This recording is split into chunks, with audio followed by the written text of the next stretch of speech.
let me know.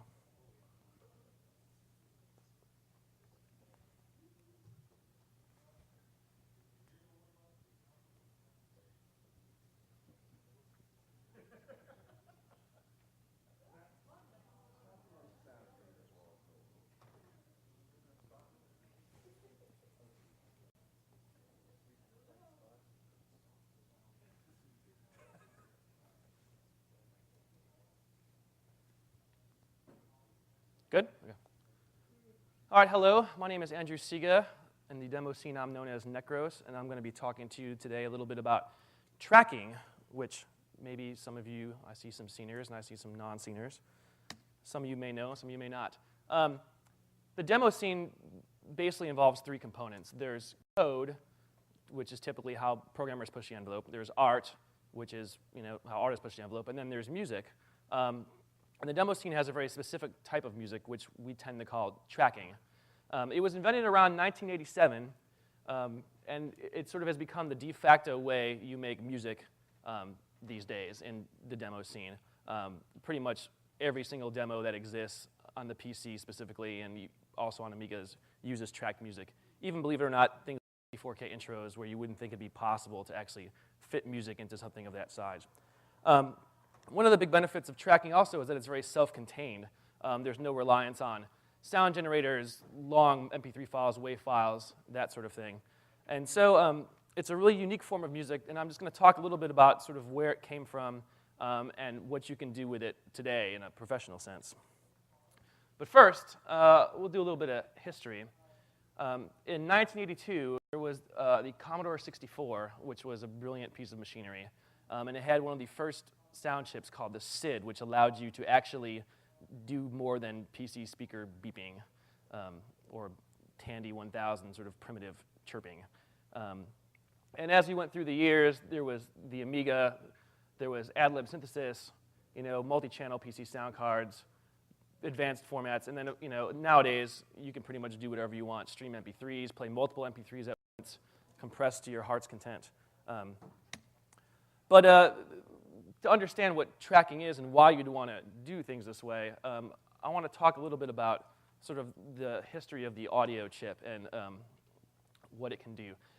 The Commodore 64 had this lovely device called the SID, and really, I forget the guy who invented it was from a prominent music company. I wish I could remember, actually, I just blanked. But it had 3 oscillators and 4 waveforms. It had things like ADSR, which is attack, decay, sustain. Basically, a note can sort of come on and fade out.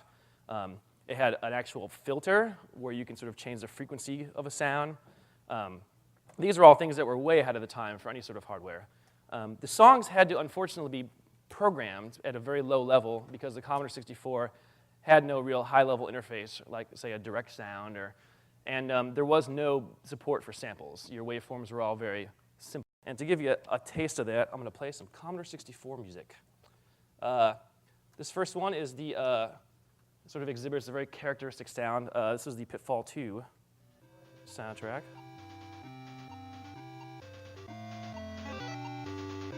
Very exciting. You can just make that go mono, by the way, if it's not coming out of both sides. This one is Rob Hubbard's Dragon's Lair 2.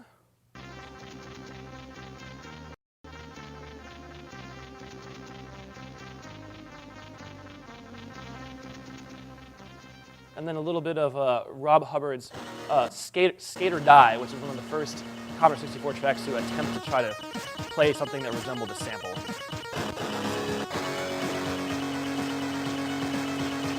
Very old school indeed.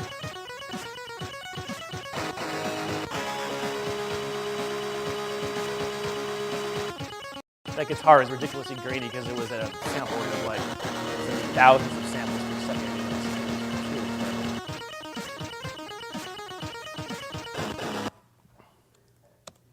And so it had limited realism. The waveforms were stock. It had a sort of a beep and a different beep.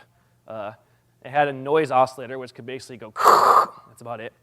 And there was barely enough CPU to play back anything, much less a sample. As you heard, Skate or Die tried it at a really low rate. It sounds kind of like a guitar. People were, ooh. Then came this beautiful beast, the Amiga 1000. The Amiga 1000 had something very special. It had an audio chip which could play back samples in hardware. At the time, in 1985, this was unheard of. And it had, the hardware supported 4 playback channels, 8-bit samples, approximately 29 kilohertz. There was some weird issues with vertical sync and such, which affected the sample rate. But in general, it sounded great. And so this was also at the time where the demo scene was approaching sort of, as maybe you saw in Phoenix's talk, approaching some level of maturity. And people saw this audio hardware and said, hey, we need to really make some music on this. Thus, the first ever tracker. Carson Obarski, 1987, created something called Sound Tracker.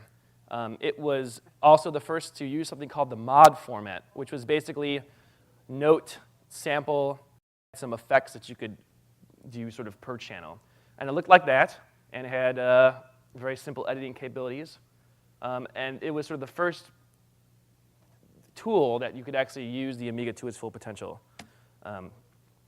And so people, all of a sudden, the demo scene embraced this, and we have some really interesting music coming out. As you will compare to the Commodore 64 stuff, here's some Amiga jams.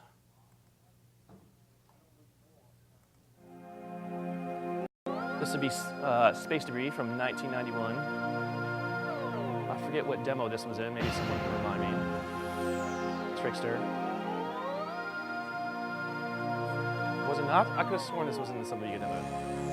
Okay. So you can hear it sounds like kind of real instruments.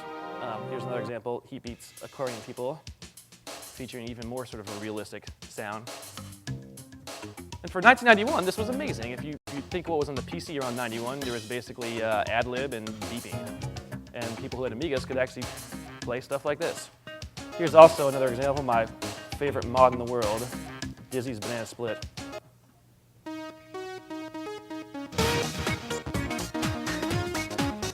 Which really sounds pretty awesome considering it is only literally 4 channels.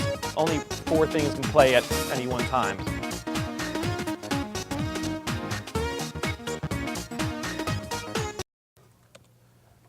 So, I guess I'll speak a little bit about what a tracker actually is. A tracker basically just means putting sounds into tracks. So the tracker is the editor. It's a very efficient sort of way to use the hardware of, say, something like an Amiga, which has a hardware sample playback. You just typed in notes, and it'd say C, A flat, and the octave number. It had a very low memory overhead, and for demo, it was perfect because the average file size of these songs was on the order of, hundreds of K. In the early days, perhaps 50 to 100 K. Later on, perhaps 500 K to a meg. But really efficient, didn't affect download sizes of productions. And so people really latched onto it. There are many flavors. As I showed you, the Ultimate Sound Tracker was the first, but soon came the clones, Pro Tracker, Fast Tracker, Octamed, 669, Composer, Scream Tracker, et cetera, et cetera, et cetera. What? Yeah, all sorts of good stuff. But they all basically operated the same way. You had samples, which were the sound files that got played.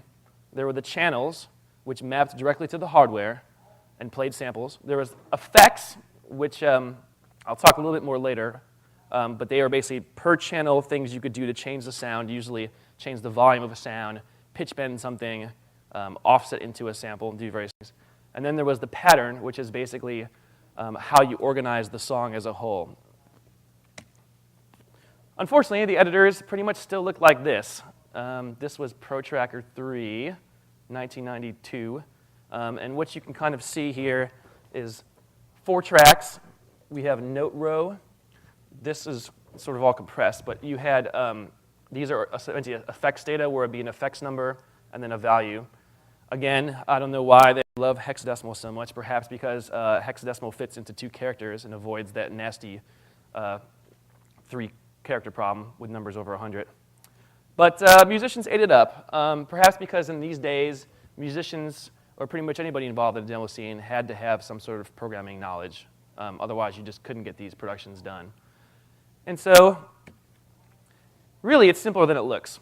If you break down what you saw right there as the sort of combinations of rows, you can take 1 row at a time and look at it, and it's just the row number,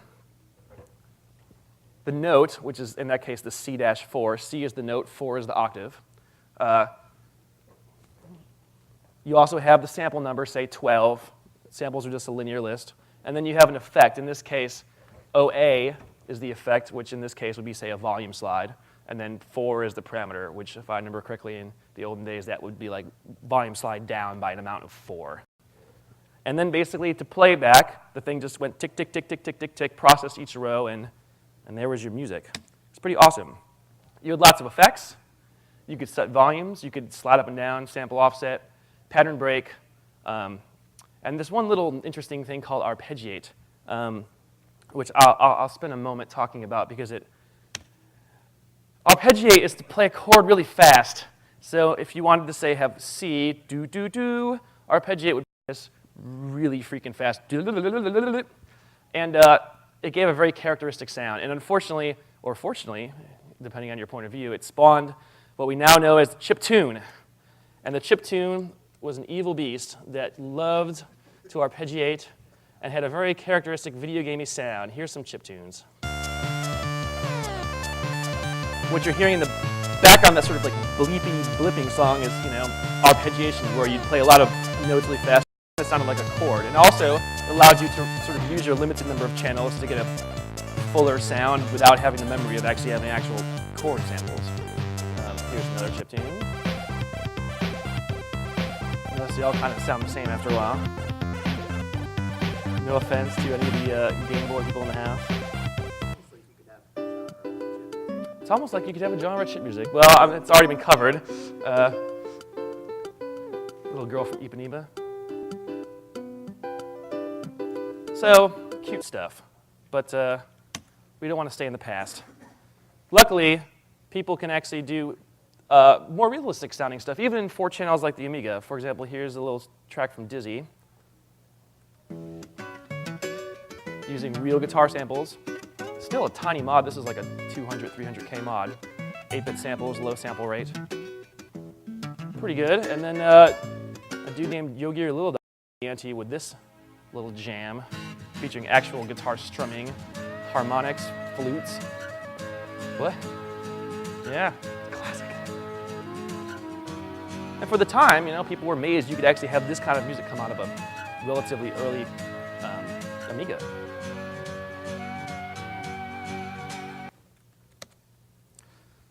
But then we had to evolve. And so came along the PC. Unfortunately, the PC didn't have that nifty sound chip that the Amiga had, and so it couldn't play back any samples in hardware, but it did have more CPU. This meant, theoretically, you were not constrained to any sort of channel limit, sample limit. It's whatever you could get the machine to do. At the time, the state of the art was the horrible, horrible ad-lib sound chip, which was based on every game in those days. FM synthesis, no samples. It was truly terrible. So people decided to go ahead and track it to the PC. And when they did that, they said, why limit yourself to 4 channels? Especially when this thing came out. This would be the glorious Gravis ultrasound. In 1992, some dude said, hey, how about let's take a PC card that plays sounds in hardware, and let's target it towards demo sceners and give away 5,000 copies of the card to demo scene parties and try to get this thing adopted. And it was pretty awesome. It could play up to 32 channels, 14 channels at full 44.1 CD sample rate. It was instantly adopted into every single tracker of the time.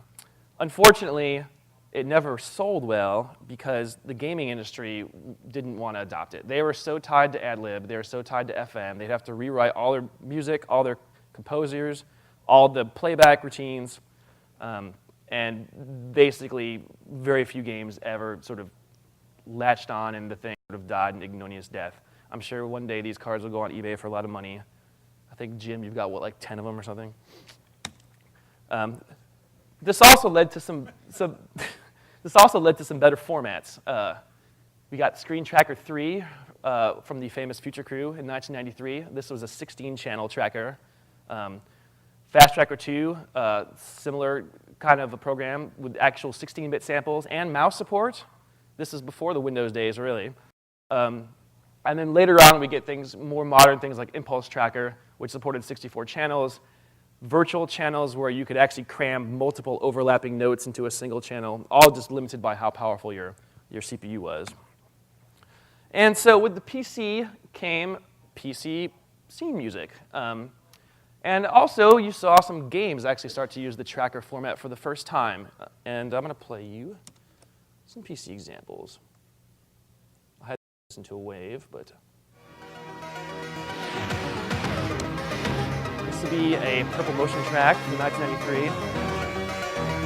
S3M, this would be, I think, 14 channel.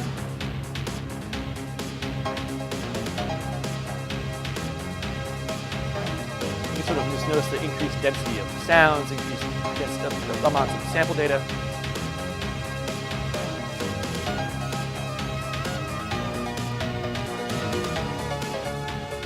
And now I'll play a track from the 1994 video game from Origin, Crusader No Regret, which I did some of the soundtrack for. And this was one of the first games that supported 8-channel mods.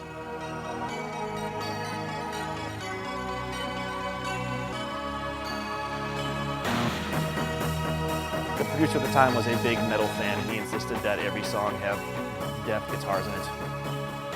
It made me very sad. But, you know, sound quality-wise, you know, it's much improved over the ad-lib of the day.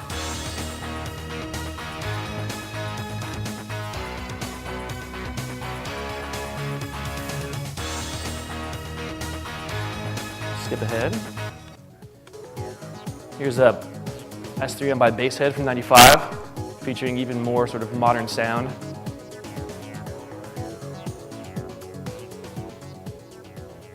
And then I'll do another one of my tracks. This is actually a 21-channel IT.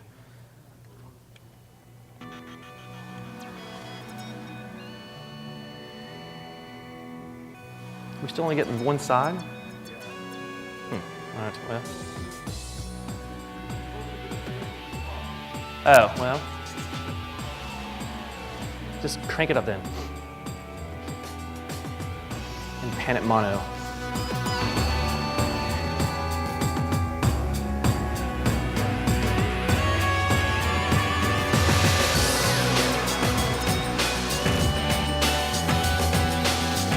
So as you can kind of hear, things started to get a whole lot more realistic really fast.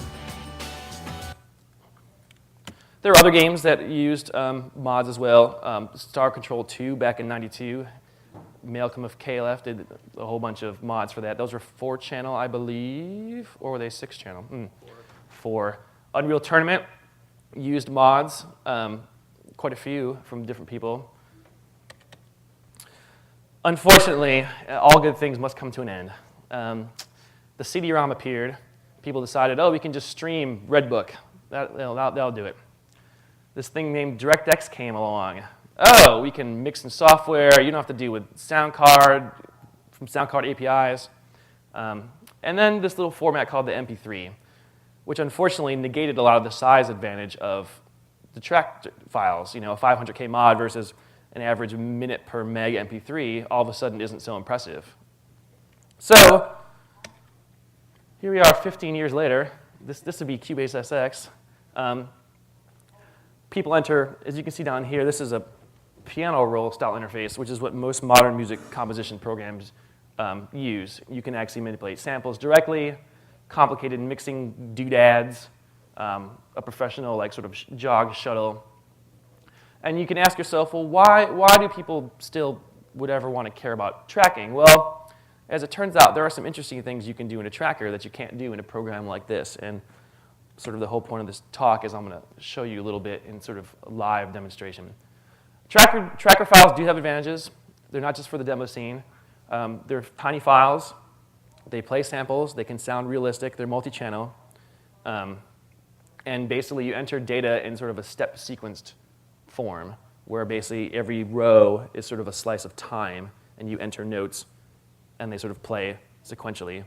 And they're still being used to this day on a lot of systems, such as like the Game Boy Advance, where you have limited hardware, and it's just sort of a perfect format to take advantage of. There's also sort of tracking's mutant little children. mod plug, renoise, I think Andy showed a renoise screenshot in his presentation. Revisit, which is basically impulse tracker as a virtual instrument you can sort of drop into Cubase, as weird as that sounds. And then my favorite, which is Buzz, which is what I'm actually going to sort of show you. Buzz is a weird, weird beast. It sort of combines tracker-style composition methods with hierarchical effects, VSTs, 24-bit audio, and sort of a real professional sort of sounding package, or at least as professional as someone who's not a major software corporation is going to get. And so I'm now going to attempt in mono, I guess, from the left side,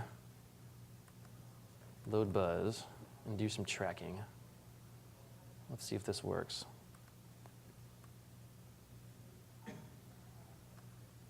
Oh, actually.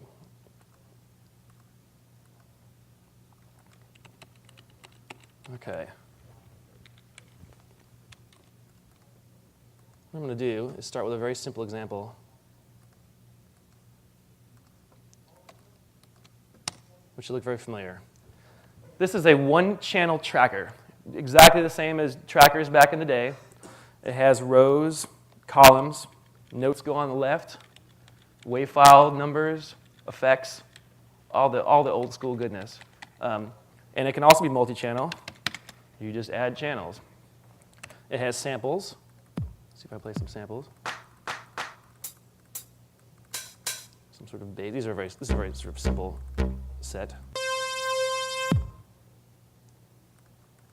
And so you just enter notes. So I'll say start with a kick drum. Notes are entered downwards, which may seem weird at first until you realize that everything sort of plays downward.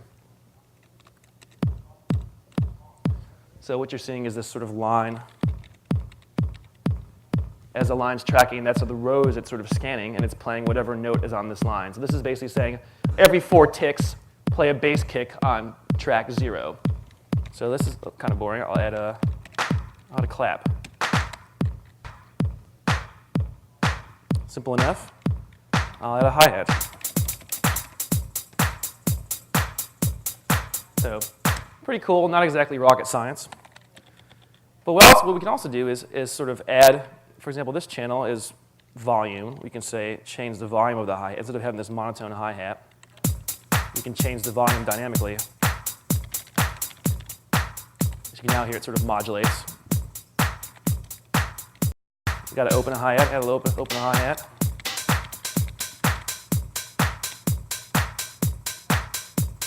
This is essentially how you would track back in the day. It's exactly like this if you're using Pro Tracker, Impulse Tracker, Scream Tracker, Octamed, or anything back in the day. Unfortunately, that's pretty much all you could do. And in the demo scene, you would basically make, basically a very long version of this with lots of samples and however many tracks you could do, and that would be it. But Buzz is a little more interesting because, as you'll see when I go to this screen, here's my tracker. And it's sort of just one instance of multiple things I can have going on. This box right here in the center represents the master output. So when I sort of connect the tracker to it, this indicates that the signal flows from this M track, which is a tracker called Matilda tracker, to the master. And then I have in my order list, this is my sort of channel, the channel that's sort of assigned to M track. So as it sort of plays, this scan line sort of, I'll turn the looping off for a second and just make some more. This is my song, and as it's going down, it's basically just playing this pattern. This 0, 0 that you see is basically pattern 0 of M track. And so it's just playing it over and over again. Let's say you wanted to have another pattern, sort of a breakdown of some sort. You would just simply go and stick it here. When it gets to the 1, something different will happen. But here's the cool thing. You can go and make another tracker. Put it over here, connect it to the output. Here's my new tracker. Looks exactly the same. I can give it some channels. I can find a bass line. Put some basses.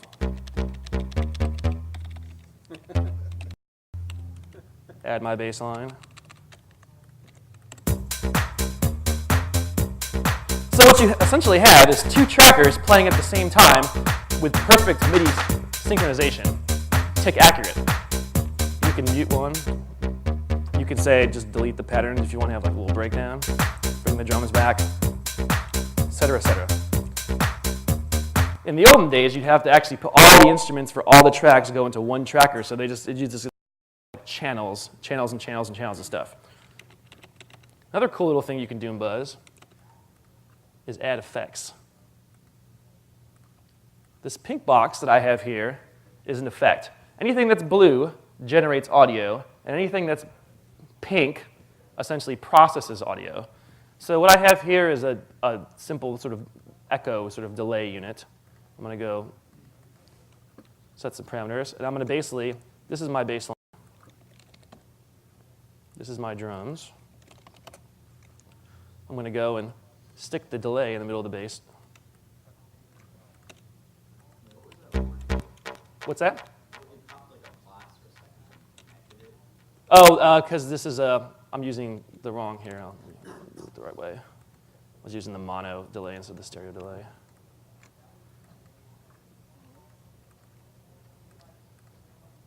And now we'll go. Change some parameters. So what you essentially have here is a tracker that's being routed through effects.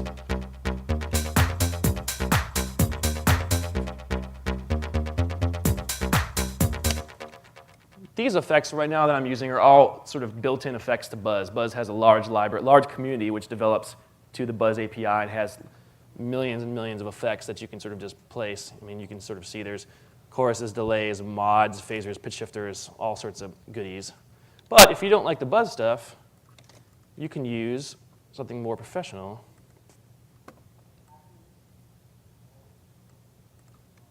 You can use what's called a VST. VST is essentially a plugin API that's used by sort of modern audio plugins in sort of the high-dollar, real sort of music industry to do effects and virtual instruments and things like that.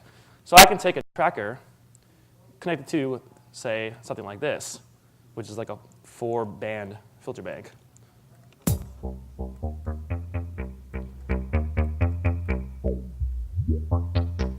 Maybe automate it.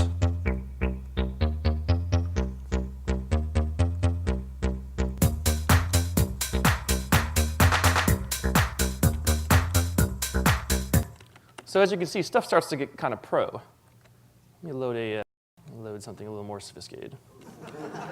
Oh wait, it's going to get way worse than this. So here's a song. This is, as you can see, this is essentially 8 tracks, and it's pretty long. Since everything scrolls down, you can see it kind of goes down. There's pages and pages and pages and pages of stuff. But once everything's kind of rolling, each one of these blue things, again, is a tracker or some sort of sound generator. All these pink things are effects. And you can get some pretty, sophisticated results.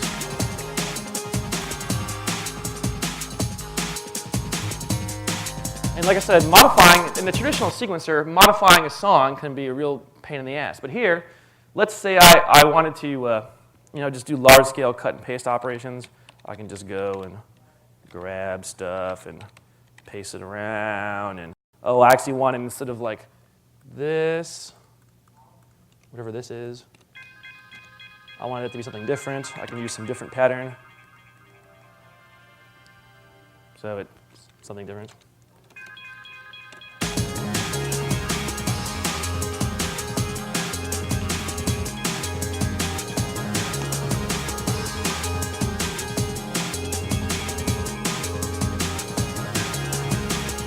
So the basic gist here is that you can start to create something that sounds pretty damn professional, and you can create it in an interface which is extremely fast. Another example. Ooh, what I wanted.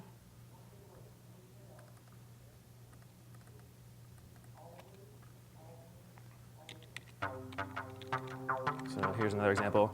You can also do crazy things like this. As you see kind of what's going on here, there's effects which are going into other effects and then kind of coming back together and being piped into other effects.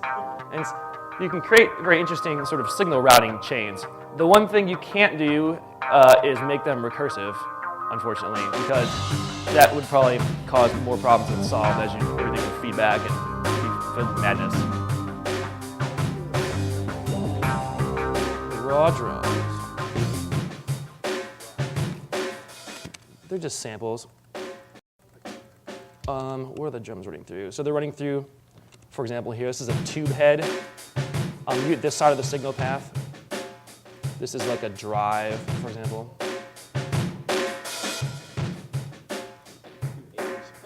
To age. This is sort of built-in buzz effects.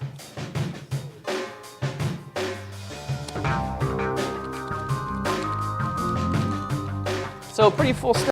This is only using 6 tracks. And the interesting thing is if I go, this is a 3 gig laptop, but this is using a whopping 3% CPU. So, very surprised. I mean, I guess people are doing very similar things. I'm surprised no one's actually run Buzz in a 64K intro because you could do some real interesting things.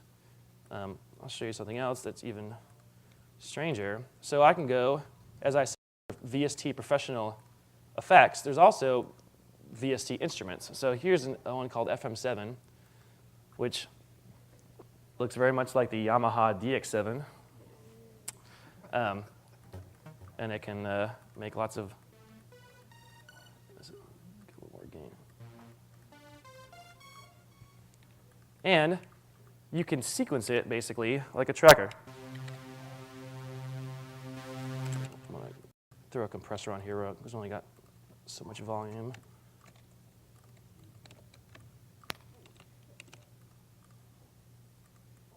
Okay.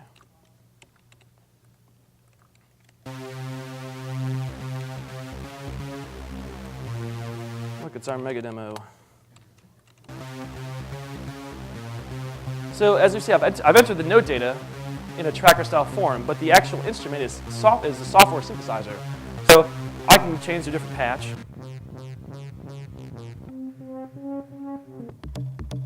You know, what have you. And so the note data is basically internally being output as MIDI. So you get your tracker-style friendly interface, only in a modern, 21st century virtual instrument. Yeah. So what I'm going to do, I'm going to have to sit down for this one. I'm going to get serious. Well, so the main thing about, reload my old example. And so the main benefit of all this is what I consider just pure raw, unadulterated speed. The time it would take you to, in Cubase, go, load a bunch of VSTs, load a piano roll, get a MIDI keyboard, start playing some notes, quantize the notes, say, oh, I messed up B, okay, and redo it, move things around. In a tracker, you could practically make an entire song. So let me just make some stuff real quick. I got some, go back to those simple samples.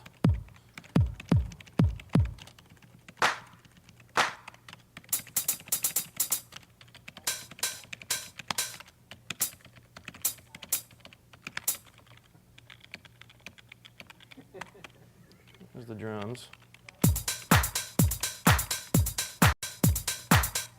Where's our little bass? Make another tracker. Get our little cheesy bass line. I guess we'll make it in C.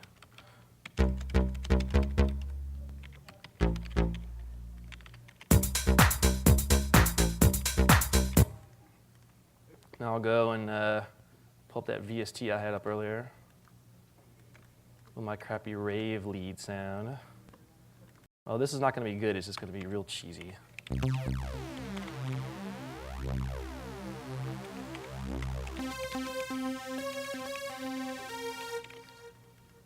I'll happily let you use this in your 1982 style Commodore 64 demo, free of charge if you want to when this is done. Just kidding. Okay. So I've now got the FM7. I've put a delay effect on it. I've now put in a little bit of a compressor, just get some volume.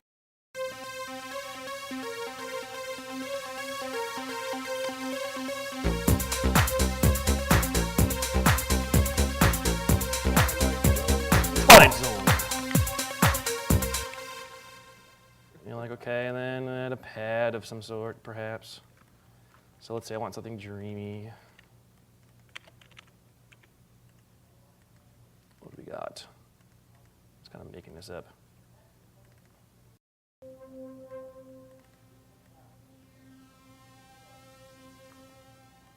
That'll work.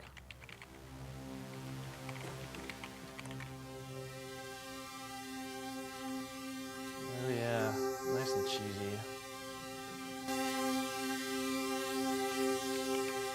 So I go and cool thing about Buzz, patterns don't always have to be the same length. I've been predominantly using 16 length patterns, 64.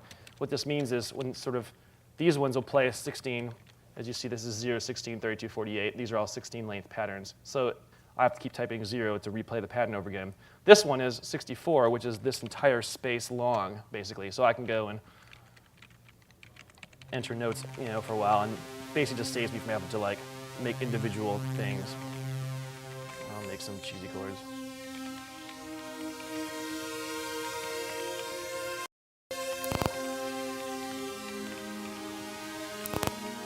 Oh, that clicking's on it.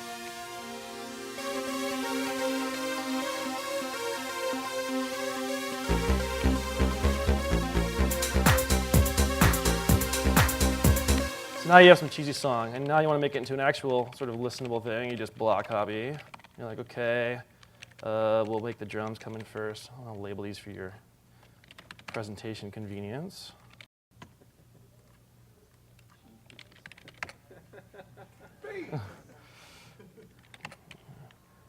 So drums first, then you could bring in the bass. Then you'll have some sort of a breakdown where you'll bring in the crappy lead. Maybe you'll bring in the pad at the same time. I'm not even listening to this because I can sort of, it's all sort of visually, you can see it laid out in front of you. And then we need the crappy drum sort of fill before we bring back crappy sounds. So we'll go and do my, we'll go and change the volume just to have it not sound that terribly crappy. And look, we got a song.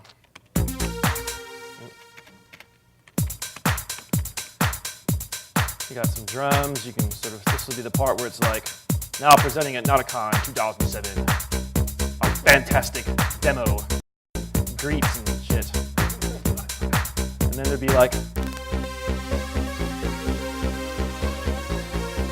here comes our crappy drum build-up.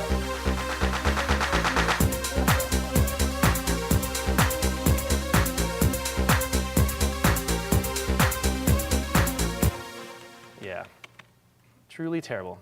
But in general, it's a really amazing sort of way to sort of enter music. And short on time. At this point, I guess I'm just going to sort of open it up to any questions that anybody has. What is the status of Buzz? Buzz.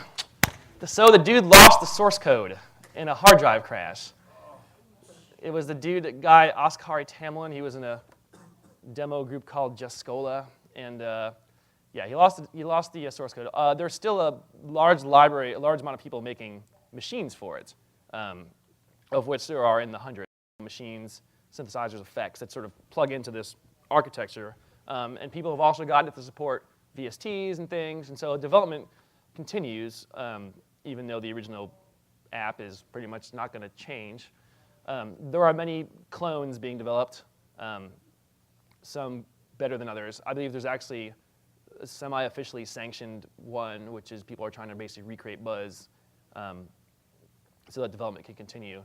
But I mean, I've used it on real albums that have been released like for 5 years now, and it works, and you can make stuff that's sort of every bit as professional as anything else out there, especially the legions of people that use Fruity Loops or use Reason or use sort of more, I don't want to say non-professional, but more lower feature set tools.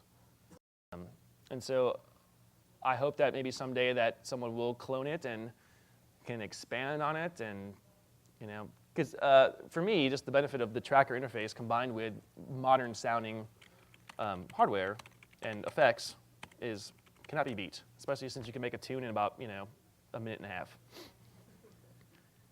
Questions? Anybody else? Yes, Jim.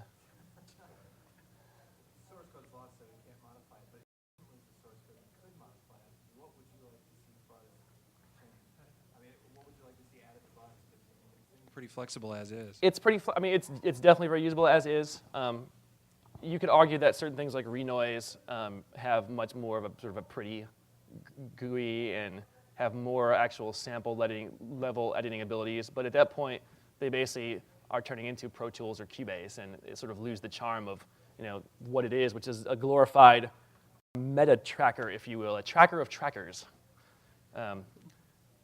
So again, I've often when I first heard the lost source code, I was actually kind of almost gonna try to write one myself, but I realized that'd be pretty foolish. The actual application itself is not that complicated. It's the plugins that are complicated. And people have written a lot of great stuff for the architectures of standard sort of DLL API that people can write to. So, anything else?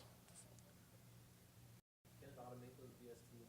Yes, I'll show you that real quick. I was meaning to do that. Where's my crappy lead? So let's say I want to go and I'll put a VST on this. What do I got? It's my laptop, so I'm not always entirely sure of what's on here. Make life easy. Here's a filter. Looks kind of like that. And I'm just going to go and make a pattern for the filter, because why track instruments when you could track effects? So now I'm tracking the filter.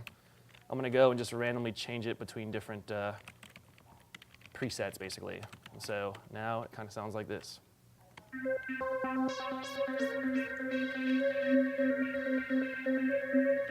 So hopefully it doesn't crash. I'm just changing presets sort of in a tracker, which is controlling the VST, which is an effect another tracker is going through. So in short, yes, any parameter of anything can be automated because you just basically make a tracker for it. Can the parameters change smooth enough on some values, or do you need to? Yes, the latest VST wrapper. The latest VST wrapper has you can specify how it interpolates in between ticks, so it's pretty smooth, yeah. And if you want more ticks, you just up the BPM and you get more ticks. So if there's nothing else, I guess that's it. Thank you guys for coming out, and that's tracking for you. Thank you.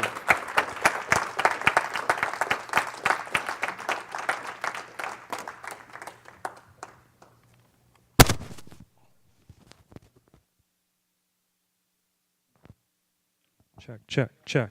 And also, just a reminder to everybody, we do have all the DVDs from the conference available outside, so if you're interested, come and see me. Thank you.